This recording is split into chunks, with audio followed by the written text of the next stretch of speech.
मूल्यांकन में व्यापक मूल्यांकन शब्दावली का तात्पर्य है सभी विषयों का मूल्यांकन, शैक्षिक क्षेत्र का मूल्यांकन, शैक्षिक एवं सह शैक्षिक क्षेत्र का मूल्यांकन। तो जो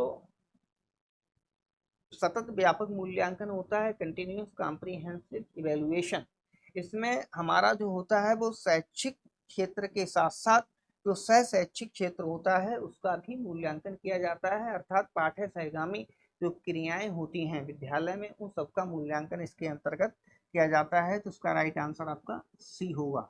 नेक्स्ट क्वेश्चन है 7 से 12 वर्ष की अवस्था कहलाती है। बहुत इंपॉर्टेंट क्वेश्चन है। शैशवावस्था, उत्तर बाल्यावस्था, किशोरावस्था, पूर्व बाल्यावस्था। तो जो मनोवैज्ञानिकों ने जो क्लासिफिकेशन किया है ह्यूमन डेवलपमेंट स्टेजेज का, उनमें जो शैशवावस्था होती है वो 0 से 5 ईयर्स तक होती है।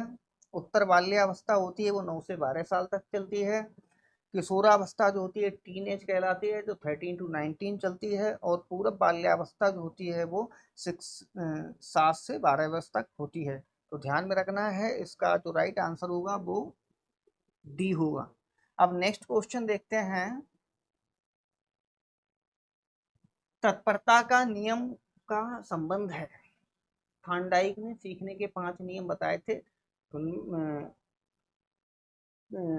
3 मुख्य नियम बताए थे, 5 गौड़ नियम बताए थे, टोटल 8 नियम बताए थे। तो सीखने के जो मुख्य 3 नियम बताए थे उनमें से एक नियम था तत्परता का नियम। और थॉर्नडाइक ने सीखने की जो थ्योरी दी थी वो प्रयत्न एवं त्रुटि थ्योरी दी थी।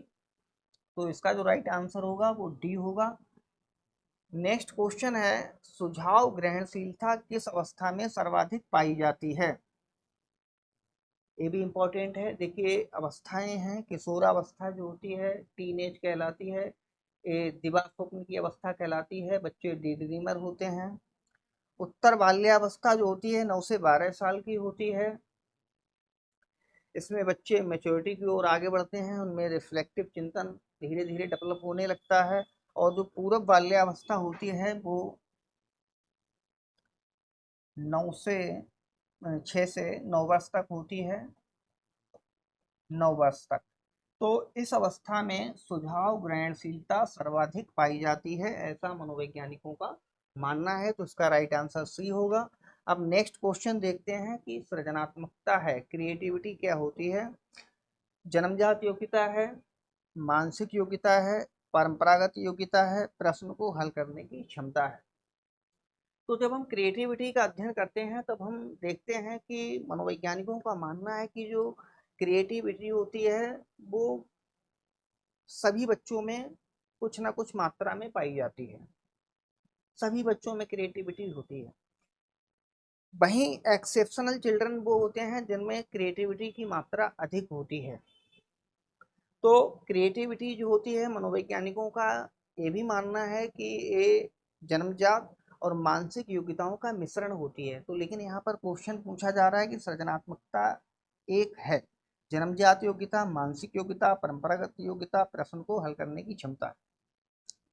सभी इसमें विकल्प जो हैं कुछ ना कुछ मात्रा में क्रिएटिविटी की ओर इंगित करते हैं। लेकिन जब हम देखते हैं कि मनुष्य जो होता है वो कुछ विशेष योग्यताएं लेकर जन्मजात रूप से पैदा होता है, तो इसका जो राइट आंसर होगा वो जन्मजात योग्यता होगा। क्रिएटिविटी एक जन्मजात योग्यता होती है, ध्यान में रखना है। नेक्स्ट क्वेश्चन है बालक की जिज्ञासा कहलाती है। ये भी इंपॉर्टेंट क्वेश्चन है। अभिवृत्ति, रक्षा युक्ति, भाव, आत्म संप्रत्यय। तो जब हम देखते हैं बालक जिज्ञासु होते हैं, उत्तर शैशवावस्था और बाल्यावस्था में जिज्ञासाएं बच्चे की चरम सीमा पर होती हैं, सभी बच्चे जिज्ञासु होते हैं। तो जिज्ञासा होती है बच्चों की एक स्वाभाविक प्रवृत्ति होती है। तो यहाँ पर स्वाभाविक प्रवृत्ति का कोई विकल्प नहीं है। अभिवृत्ति एटीट्यूड अलग कंसेप्ट होता है, और रक्षा युक्ति जो सेफ्टी मैकेनिज्म होता है वो अलग कंसेप्ट होता है। तो राइट आंसर इसका जो होगा वो भाव होगा। नेक्स्ट क्वेश्चन देखते हैं, क्वेश्चन नंबर 16। एक बालक का अपनी उंगलियों व अंगूठे का प्रयोग करते हुए पेंसिल पकड़ना विकास के किस सिद्धांत को इंगित करता है।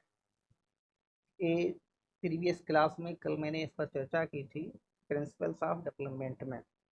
तो प्रिंसिपल्स ऑफ डेवलपमेंट में एक प्रिंसिपल होता है सामान्य से विशिष्ट की ओर।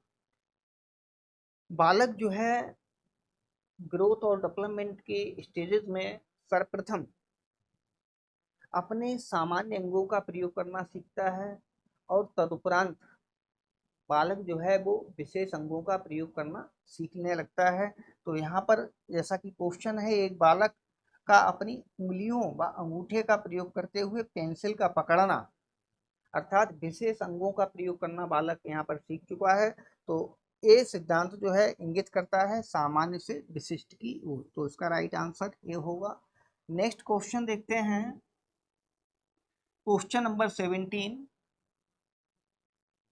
उदाहरणों एवं तथ्यों के माध्यम से निष्कर्ष तक पहुंचना किस शिक्षण विधि के अंतर्गत आता है?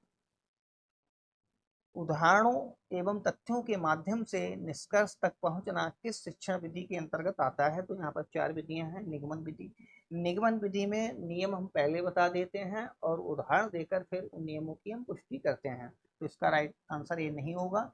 विश्लेषण विधि होती है, विश्लेषण विधि में हम तथ्यों को अलग अलग करके किसी वस्तु, घटना या विचार का मूल्यांकन करते हैं, उसका विश्लेषण करते हैं, तो ये विधि भी नहीं होगी। आगमन विधि जो होती है, आगमन विधि में हम उदाहरणों के माध्यम से निष्कर्ष तक पहुंचते हैं। तो इसका राइट आंसर होगा सी। और व्याख्यान विधि के द्वारा जो जटिल संप्रत्यय होते हैं, उन संप्रत्ययों की हम व्याख्यान विधि के द्वारा व्याख्या करते हैं। तो इसका राइट आंसर सी होगा। नेक्स्ट क्वेश्चन है, पियाजे के अनुसार संज्ञानात्मक विकास की किस अवस्था में बालक विभिन्न वस्तुओं को उनकी कुछ विशेषताओं के आधार पर क्रमबद्ध तरीके से व्यवस्थित करना शुरू कर देता है? तो जीन पियाजे ने 4 अवस्थाएं बताई थी संज्ञानात्मक विकास की। तो इसका जो राइट आंसर होगा वो मूर्त संक्रियात्मक अवस्था होगा। मूर्त संक्रियात्मक अवस्था में बच्चे जो हैं वस्तुओं को एक आर्डर, एक फ्रेम में लगाना सीख जाते हैं। तो इसका राइट आंसर ए होगा। नेक्स्ट क्वेश्चन है हमारा, कक्षा में प्रतिपुष्टि का क्या सार्थकता है या क्या महत्व है? विकल्प देख लेते हैं। यह प्रशासनिक अपेक्षा का अंश है। फीडबैक जिसे हम कहते हैं, प्रतिपुष्टि को ध्यान में रखना है। प्रतिपुष्टि को अंग्रेजी में फीडबैक कहते हैं। विकल्प बी है बालकों के अधिगम स्तर के बारे में अभिभावकों को सूचित करना। विकल्प सी आत्मनिरीक्षण और अग्रेतर सुधार की गुंजाइश। ऑप्शन डी विद्यालय के अनुदान को स्वीकृत करना। तो फ्रेंड्स, हमेशा ध्यान में रखना है कि जो फीडबैक होता है क्लासरूम में ही नहीं, जीवन के सभी पक्षों में फीडबैक जो होता है वो इम्प्रूवमेंट के लिए होता है। हमने कोई परफॉर्मेंस किया है, कोई एक्टिविटी की है, वो एक्टिविटी हमने कितने अच्छे तरीके से की है, वो उसका जब हमें फीडबैक मिलता है तो हम उसमें निरंतर आगे की ओर बढ़ते हैं, अपने परफॉर्मेंस में लगातार इम्प्रूवमेंट करते चले जाते हैं। तो इसका जो राइट आंसर होगा वो सी होगा। आत्मनिरीक्षण और अग्रेतर सुधार की गुंजाइश के लिए हम फीडबैक का क्लासरूम में प्रयोग करते हैं। नेक्स्ट क्वेश्चन है, क्वेश्चन नंबर 20। यदि कक्षा में एक मानसिक मंदित बालक पाया जाए तो ऐसे में अध्यापक को क्या करना चाहिए? ये भी इंपॉर्टेंट क्वेश्चन है। क्वेश्चन नंबर 20, मानसिक मंदित बालक, ऐसे बालक का उत्तर ना देने पर अपमान करना चाहिए, बिल्कुल नेगेटिव एटीट्यूड होगा ये। शिक्षण की गति धीमी रखनी चाहिए और पढ़ाए हुए पाठ को बार बार दोहराना चाहिए, ये ठीक है। तो इसका राइट आंसर बी होगा। अन्य विकल्पों पे भी चर्चा कर लेते हैं। एक सामान्य गति से शिक्षण कार्य करते रहना चाहिए।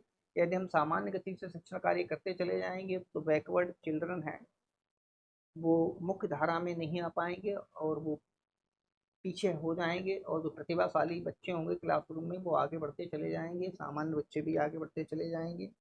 एक सामान्य गति से शिक्षण कार्य करते रहना चाहिए। मंद बुद्धि बालक को नजरअंदाज करते हुए शिक्षक को पाठ पूरा करवाना चाहिए, ये भी निगेटिव एटीट्यूड होगा। तो इसका तो राइट आंसर बी होगा।